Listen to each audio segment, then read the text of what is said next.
भाइयों, आज का मेरा विषय है कि भगवान कहाँ रहते हैं।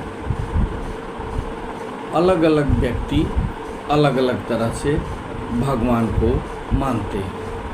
अलग अलग व्यक्तियों के अनुसार अलग अलग जगह पर भगवान रहते हैं, लेकिन भगवान अखंड और अव्यक्त हैं, जो सभी स्थानों में व्याप्त होते हैं। हिंदू धर्म में कहा गया जाता है कि भगवान सभी चीज़ों के अंदर होते हैं और उन्हें प्राकृतिक तत्वों जैसे आकाश, पृथ्वी, जल, वायु सभी में देखा जा सकता है। हिंदू धर्म में भगवान की स्थिति विभिन्न रूपों में होती है। भगवान या ईश्वर अखंड और अव्यक्त हैं, जो सभी स्थानों में व्याप्त होते हैं। भगवान सभी चीज़ों के अंदर होते हैं और उन्हें प्राकृतिक तत्वों जैसे कि आकाश, पृथ्वी, जल, वायु, जंगल, पर्वत, जानवरों, व्यक्तियों सभी के अंदर पाए जाते हैं। अगर ईश्वर मौजूद न हो तो कोई भी स्थान सुरक्षित नहीं रहेगा। ईश्वर हैं तभी हम हैं, हमारे साथ ईश्वर हैं तभी हम मौजूद हैं। कोई साधारणतः तो ईश्वर को नकार सकता है, लेकिन किसी न किसी समय उसे ईश्वर की उपस्थिति का अवश्य आभास होता है। हमें नहीं भूलना चाहिए कि जो व्यक्ति भी पैदा होता है उसके पिता होते हैं। सभी प्राणी पैदा हुए हैं, इसलिए उनका कोई न कोई एक परम पिता अवश्य होगा और ईश्वर ही वो परम पिता है जिसके हम सभी संतानें हैं और पिता की मौजूदगी में ही हमारी सर्वांगीण विकास संभव है।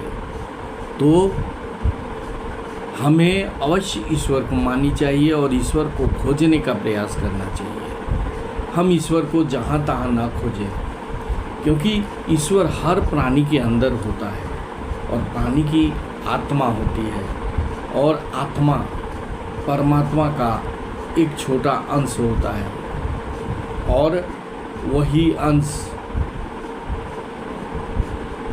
परमात्मा का स्वरूप होता है।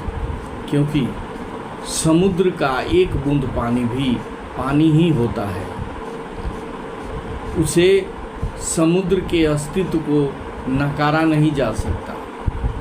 इसलिए भगवान के हम अंश हैं तो भगवान के अस्तित्व को नकारा नहीं जा सकता। भगवान मंदिरों में भी रहते हैं, पहाड़ों में भी रहते हैं, पर्वतों में भी रहते हैं और भी बहुत सारे स्थानों में रहते हैं। लोग की जैसी विश्वास होगी भगवान उसको वहीं मिलेंगे और जिस रूप में वो उन्हें खोजेंगे उसी रूप में उनको मिलेगा। प्रार्थना, भक्ति करिए, उनमें लीन हो जाइए, तो एक न एक दिन भगवान आपको दर्शन अवश्य देंगे। अपने कर्म को ईमानदारी से करेंगे तो कभी न कभी भगवत कृपा हम पर होगी और भगवान का दर्शन हमें सुलभ हो पाएगा। हमें सोचना है कि भगवान को हम कहाँ प्राप्त करें।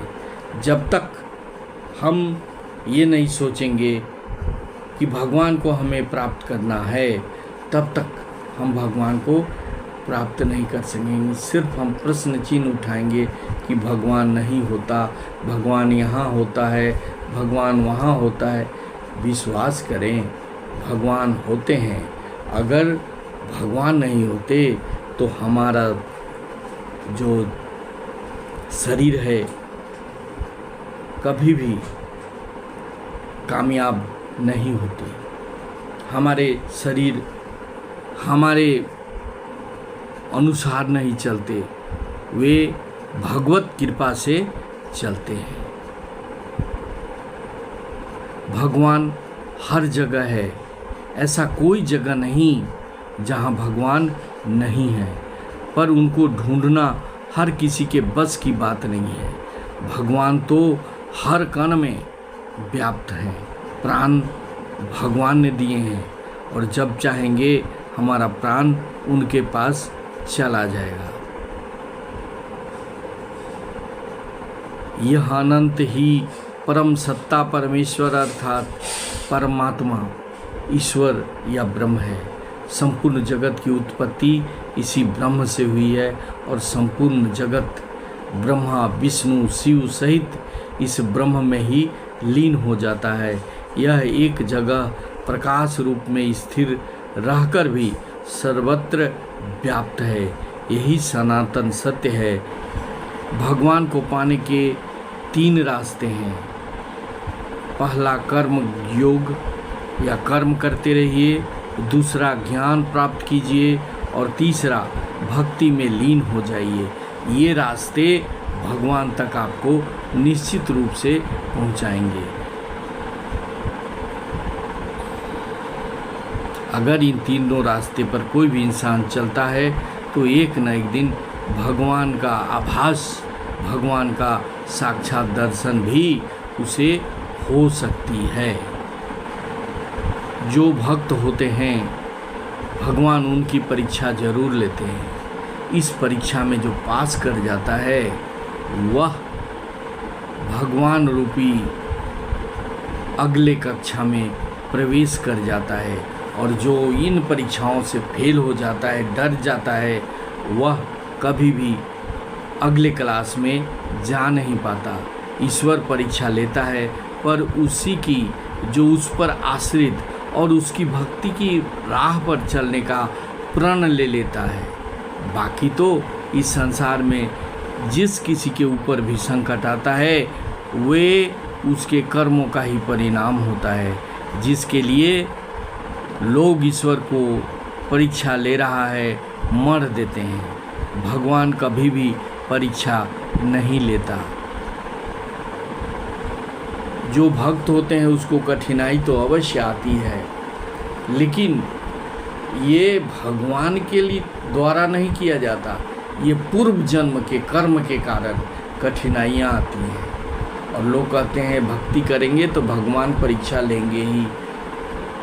आपके जो पूर्व कर्म के दुष्कर्म हैं, खराब कर्म हैं, पाप आपने जो किया है उसको काटने के लिए आपको परीक्षा स्वयं देना पड़ता है, और उस परीक्षा में पास होकर ही आप भगवत कृपा प्राप्त कर सकते हैं। इसलिए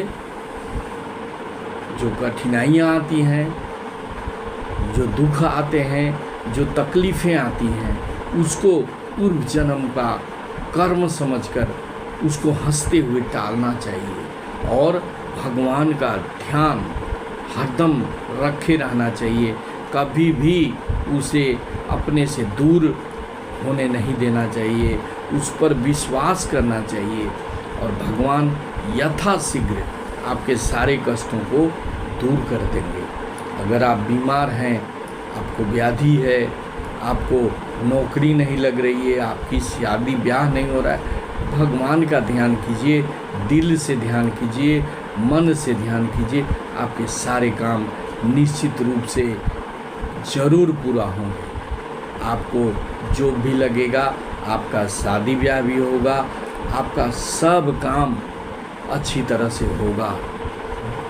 जिस पर भगवान की कृपा हो जाती है उस पर हर कोई कृपा करने लगते हैं और बिगड़ा हुआ काम भी बन जाता है। भगवान के प्रेरणा से आपके जो भी रुके हुए काम होते हैं वो पूरे हो जाते हैं। सिर्फ आप अपने कर्म पर ध्यान दें, भक्ति पर ध्यान दें और अपने ज्ञान का विकास करें, ज्ञान की वृद्धि करें। यही ईश्वर तक पहुंचने का उपाय है, क्योंकि ईश्वर कहीं मंदिरों में, मस्जिदों में, यहाँ वहाँ ढूंढने की ज़रूरत नहीं है। अपने आप को, अपने आत्मा को, अपने शरीर को मंदिर बनाएं, पवित्रता लाएं, तो भगवान आपके समक्ष, आपके अंदर अवश्य आ जाएंगे। अगर यह वीडियो अच्छा लगा तो इसे सब्सक्राइब करेंगे, शेयर करेंगे और लाइक करेंगे। Thank you very much. जय हिंद, वंदे मातरम।